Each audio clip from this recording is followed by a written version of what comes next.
So you've built a website, you've hit publish, and it's out there in the world. Awesome. But then comes the big question. Is anybody actually looking at it? That's where web analytics comes in, and today we're going to pull back the curtain and make it all make sense. This is the question that can really keep you up at night. You've poured all this effort into creating your little corner of the internet, but is the doorbell ringing? Are people coming inside or are they just walking by? Answering this is absolutely crucial, and it's exactly what we're here to talk about. All right, so here's our game plan. First, we'll tackle the big one. Is your site actually doing its job? Then we'll look at the two main ways to even get this data in the first place, and we'll compare them. After that, we'll learn the basic lingo, focus on the numbers that actually make a difference to your business, and finally, figure out how to turn all this data into smart decisions. Okay, so how do you know if your website is a bustling online hotspot or, a digital ghost town? Well, you need a way to see what's going on. Think of web analytics as your flashlight in a dark room. It lights up everything, showing you exactly where people are coming from, what they're doing, and what's really catching their eye. When we boil it all down, web analytics isn't just about counting clicks. It's really this whole process of gathering up the data, making sense of it, and reporting on it. And why do we do all this? Well, the goal is to understand your users so you can make their experience better, which in turn helps you grow your business. It's a win-win. So before we can start analyzing anything, we obviously need the data. And when it comes to gathering that info, there are basically two main schools of thought. You can think of them as two different roads that both lead to the same place, getting to know your users. The first road is what we call server log files. This is kind of the old school method. Your web server is already keeping a detailed diary of every single request it gets, every single page, every image. The other path, which is way more common now, is page tagging. This is where you put a little piece of code, a snippet of JavaScript, on your pages. It acts like a tiny homing beacon, sending data over to a service like Google Analytics. So yeah, it's pretty much the old school versus the new school. And like with most things, each one has its own pros and cons. The one you choose really depends on what you need, because there are some important trade-offs to think about. Let's dig into them. What's really interesting here is the trade-off. Log files, they're awesome because they just exist. You don't have to do anything. And they track everything, including search engine bots or if someone actually finished downloading that PDF. But, and this is a big but, they're not great at counting unique people. A whole office building might look like just one person. Page tagging, on the other hand, is much smarter about counting actual humans. The catch?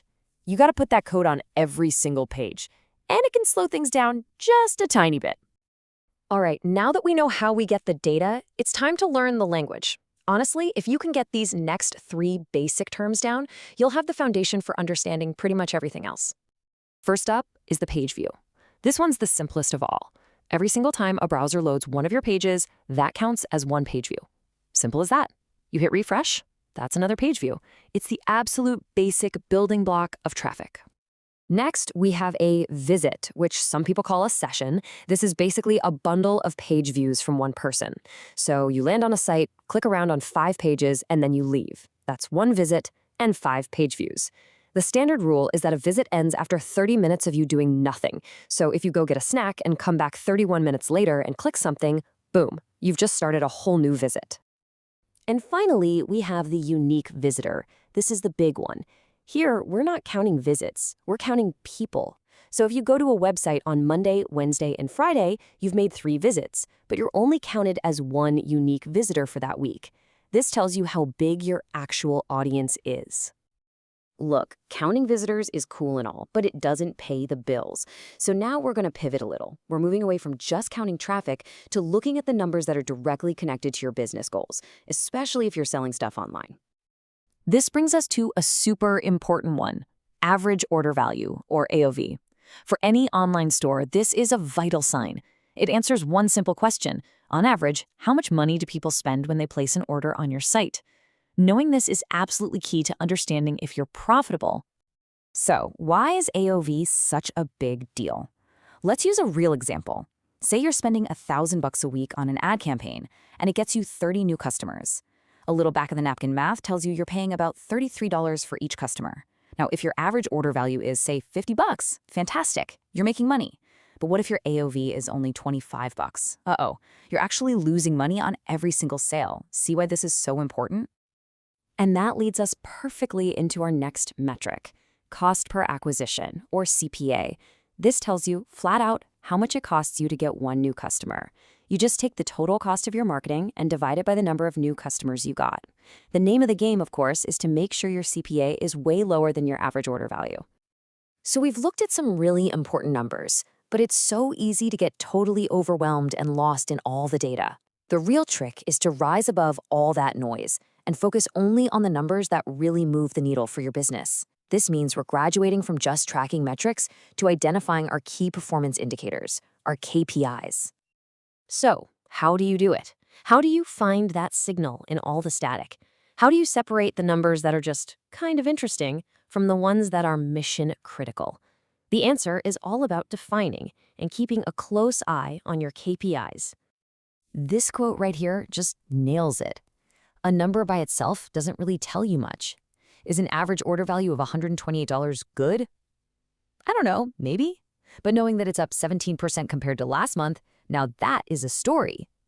The real magic, the real insight, is in the trend. And this is what that looks like in practice.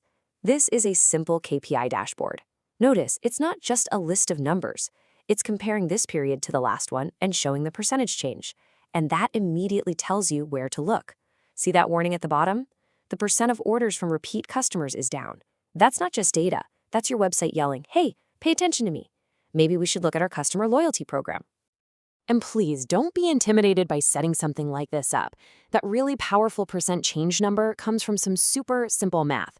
It's just this period's number minus last period's number divided by last period's number. Seriously, anyone with a spreadsheet can do this. It's that easy. So let's just quickly recap our whole analytics journey here. It all starts with asking the right questions. Then you go out and collect the data you need to answer them. You define your metrics, you track them over time as your KPIs, and then, this is the most important part, you use those insights to make smarter decisions. At the end of the day, every click, every visit, every single purchase, it's all part of a story that your customers are trying to tell you. Web analytics just gives you the tools to actually hear that story, to understand it, and to write the next chapter. So the only question left is, are you ready to listen?